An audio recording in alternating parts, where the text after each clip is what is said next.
자, 본격적으로 오늘 살펴볼 흥미로운 이야기에 빠져볼까요?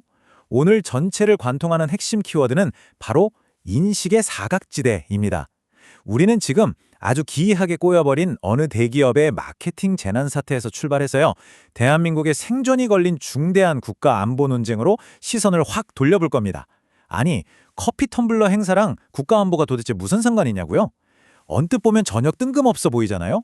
그런데 이 두 사건은 사실 역사적 기억의 부재와 현실을 바라보는 사각지대라는 완벽하게 똑같은 문제점을 공유하고 있습니다.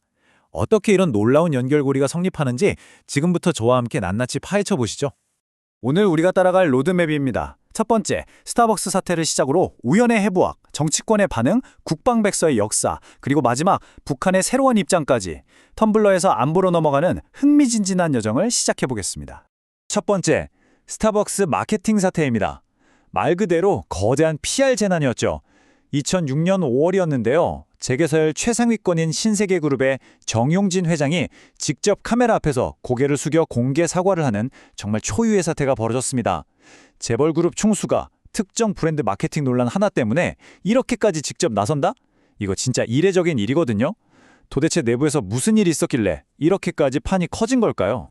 이 사태를 보면 대중의 시선과 기업의 현실이 놀라울 정도로 극명하게 엇갈립니다. 대중은 그야말로 분노했어요. 하필 5월 18일에 탱크데이라는 행사를 연다고 하니까 이건 과거 광주민주화운동 당시에 군사 진압을 연상시킨다는 짙은 의혹을 품었죠.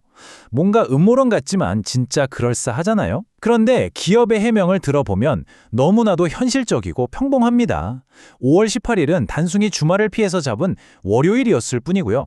텀블러 이름이 탱크인 건 정말 있는 그대로 실제 물탱크 디자인에서 영감을 받아서 해외 제조사가 붙인 이름일 뿐이라는 거였죠. 두 번째, 우연의 해부학입니다. 그렇다면 어떠한 악의적인 의도도 없이 만들어진 이 완벽한 사각지대가 대체 어떻게 겹겹이 쌓인 내부 결제망을 무사히 통과한 걸까요? 내부 타임라인을 한번 쭉 따라가 보겠습니다. 4월 13일에 첫 기획안이 수립되고 15일에 텀블러 이름이랑 날짜가 확정됩니다. 그리고 20일부터 22일까지 팀장, 담당 임원, 본부장, 심지어 스타벅스 코리아 대표이사까지 무려 4단계의 깐깐한 결제선을 거치게 되죠. 탑에서 협조 결제도 물론 받았고요. 근데 정말 놀랍게도 이 수많은 결제 라인 중 단 한 명도 5월 18일과 탱크라는 조합이 가진 역사적인 폭발력을 걸러내지 못했습니다. 그냥 이메일 첨부 파일을 제대로 안 받거나 아니면 밑에서 잘 알아서 했겠지 하고 스탬프를 찍어둔 전형적인 사각지대였던 거죠. 여기서 가장 핵심이 되는 포인트가 나옵니다. 바로 이 행사를 직접 기획한 실무진들의 인적 구성인데요. 커머스팀은 딱 5명이었습니다. 주로 20대 초반에서 30대였고요. 즉, 팀장부터 막내까지 전원이 1980년 광주 민주화운동 이후에 태어난 세대라는 뜻입니다.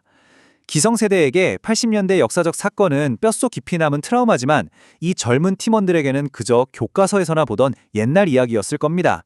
이들의 머릿속엔 오직 주말에 돌발 상황 생기면 쉬지도 못하고 피곤해지니까 행사는 무조건 월요일부터 하자는 실무적인 편의와 제품 사이즈만 가득했던 거죠. 근데 우연은 여기서 끝이 아니에요. 하필 이 문제의 탱크 텀블러 용량이 503ml였습니다. 정치권 일각에서는 와, 이거 대척점에 있는 보수 진영 전직 대통령 수감 번호인 503번을 조롱하려는 고도의 의도 아니냐 하고 공격했죠. 근데 여러분, 사실은 너무나 싱거운 이유였습니다. 그냥 텀블러 규격이 17온스로 맞춰져 있었기 때문이에요. 17온스를 밀리리터로 환산하면 대략 502.7ml가 나오는데 이걸 그냥 깔끔하게 반올림해서 503ml로 쓴 겁니다. 사실 상식적으로 생각해봐도 5.18을 폄훼하면서 동시에 정반대 진영의 전직 대통령까지 조롱한다? 이건 논리적으로 앞뒤가 전혀 안 맞는 해석이잖아요? 논란에 기름을 부었던 21% 할인율의 진실도 아주 단순한 산수에 있습니다. 광주 발포일인 5월 21일을 상징하는 거라는 주장이 있었지만 차근차근 계산을 해볼까요? 35,000원짜리 정가 텀블러에 정가 25,000원짜리 미니 텀블러를 반값인 12,500원에 끼워 판 겁니다. 원래 6만원어치 세트를 47,500원에 파는 거죠. 6만원에서 12,500원 깎아줬으니까 실제 할인율을 계산해보면 정확히 20.83%가 나옵니다. 마케팅팀은 이걸 그냥 반올림해서 21% 할인이라고 표기한 거예요.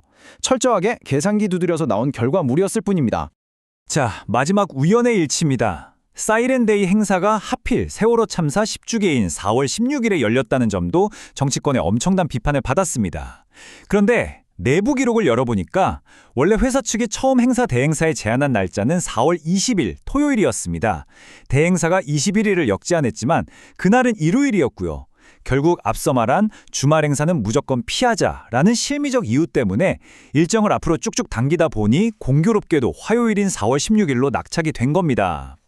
물론 이 날짜를 보고도 내부에서 아무도 필터링을 못했다는 것 정말 변명의 여지가 없는 무신경함이죠. 하지만 이게 거대한 악의적 음모라기보다는 지독한 무감각에 가까웠음을 잘 보여줍니다.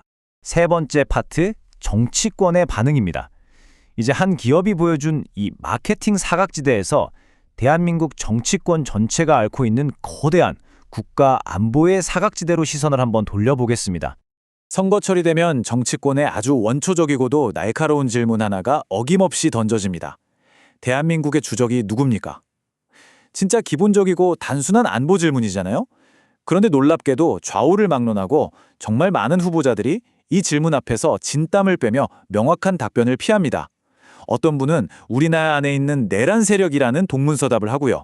어떤 분은 아예 묵묵부답, 또 어떤 분은 국방부 백선화보라며 책임을 돌려버리죠. 대체 왜 우리 정치인들은 주적이라는 단어 앞에서만 서면 이렇게 길을 잃고 머뭇거리는 걸까요? 네 번째, 국방백서의 역사입니다. 방금 그 질문에 정치인들이 명확한 답을 피하는 진짜 이유는 국방백서 속 용어들이 어떻게 변해왔는지 그 역사를 보면 바로 알 수 있습니다. 역대 행정부들이 쓴 용어들을 쫙 훑어보면 이 정치적 모호성이 단번에 이해되실 겁니다. 1995년 김영삼 정부 때 북한을 주적으로 처음 명시했죠. 그런데 김대중 정부 시절 남북정상회담 이후에는 껄끄러운 상황을 피하려고 아예 백서 발간 자체를 중단해버립니다. 노무현 정부 때는 직접적 군사 위협으로 표현을 순화했고 이명박, 박근혜 정부를 거치면서 우리의 적으로 바뀌었다가 문재인 정부에서는 적이라는 용어 자체가 쏙 빠지게 되죠. 그리고 윤석열 정부에 들어서 다시 주적이라는 단어가 부활했습니다. 보시다시피 우리의 안보 현실이 요동친 게 아니라 집권 정부의 정치적 성향에 따라 적을 부르는 이름표만 계속 바꿔 달아왔던 겁니다. 자, 드디어 마지막 5번째, 북한의 새로운 입장입니다. 우리끼리 국내에서 이렇게 소모적인 정치적 논쟁을 벌이는 사이 휴전선 넘어 북한이 공식적으로 선포해버린 진짜 객관적 현실을 직시해볼 차례입니다. 지금 중요한 건 우리의 주관적인 인식이 아니라 상대방의 확고한 입장입니다. 2024년 1월 북한 최고인민회의에서 김정은 위원장이 직접 한 발언을 한번 보시죠. 대한민국은 우리의 제1의 적대국가이며 나는 전쟁을 피할 생각이 전혀 없다. 여러분, 이거 그냥 흔한 협박령 수사가 아닙니다. 북한의 최고 지도자가 우리를 향해 최대 적국이라고 전 세계에 공언하며 필요하다면 전쟁을 통해 그 실체를 괴멸시키겠다고 대놓고 선포를 한 겁니다. 게다가 문서화된 정책 변화들을 보면 훨씬 더 명확합니다. 북한은 과거 김일성 시대부터 내려오던 우리는 한민족이라는 이른바 동족 개념을 자기들 손으로 영원히 폐기해버렸습니다. 남북관계를 더 이상 평화나 통일의 대상이 아니라 아예 전쟁 중인 두 개의 적대적 교전 국가로 새롭게 세팅해버렸어요. 심지어 이런 강경한 태도는 남한 정권이 보수든 진보든 전혀 상관없이 일관되게 유지되고 있습니다. 한마디로 우리 정치권이 북한을 주적이라고 부를까 말까 망설이고 눈치 보는 사이 북한은 이미 우리를 타협 불가능한 제1의 적으로 완벽하게 규정짓고 전략을 다 수정해버렸다는 사실입니다. 오늘 다룬 내용을 통해 우리는 기업 마케팅 팀의 치명적인 역사적 사각지대와 우리 정치권이 안고 있는 국가 안보의 사각지대를 동시에 살펴봤습니다. 과거의 역사적 사실을 무심코 망각했을 때 기업이 어떤 뼈아픈 대가를 치렀는지 보셨죠? 마찬가지로 당장 눈앞에 닥친 지정학적 위협이라는 냉혹한 현실을 직시하지 못하면 우리 국가의 안위 자체가 흔들릴 수 있습니다. 여러분, 현실은 지금 그 어느 때보다 무섭게 급변하고 있습니다. 우리는 이 낡은 인식과 엄연한 객관적 사실 사이의 그 위험한 간극을 대체 어떻게 좁혀나가야 할까요? 오늘 전해드린 이 해설이 여러분의 현실 인식에 의미 있는 화두가 되었기를 바랍니다. 끝까지 함께해 주셔서 감사합니다.